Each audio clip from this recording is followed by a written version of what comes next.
Depression can make you feel incredibly alone, and it can be one of the most loneliest places that you're stuck in. But one of the hardest things I've had to accept in my battle with depression is that unless if I start opening up, talking to people about it, seeking help, I'm always going to be alone and I'm always going to feel lonely. But opening up is always easier said than done, especially if you're someone who has battled depression for a long time. I know that the dark thoughts, the negative thoughts are doing me more harm than good.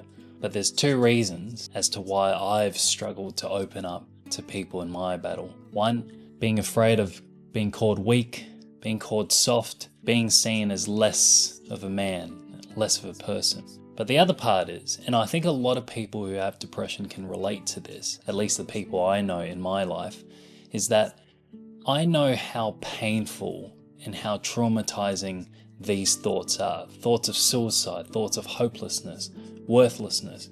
And I don't want to share that with people because it's just not nice to listen to. It's painful to hear. So I've convinced myself over the years that if I hide this pain within myself, then I'm protecting the people around me. And whilst that might sound unselfish and noble, it's just a one-way ticket to destroying yourself. I've recently learned that this is so far from the case, and this is so far from the truth.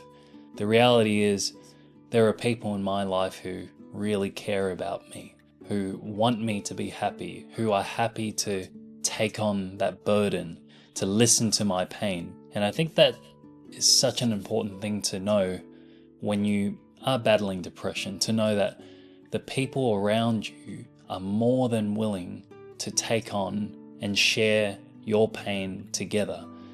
That's what you do when you love someone, when you care for someone. I have people in my life like my best friends, my girlfriend, and whilst it doesn't make it any easier to feel happy, it does give me a little bit of hope, and it does take a lot of pressure off to know that I don't have to hide this pain within myself, and that if I'm really, really struggling and having absolutely no answers whatsoever, and if I have absolutely no answer whatsoever, I can turn to someone and I can talk to someone and I can feel confident knowing that they'll listen to me. And even if they don't know what to say and they're not sure how to help, they're just going to listen and they're going to tell me that they are there for me. I've learned that is the power of opening up.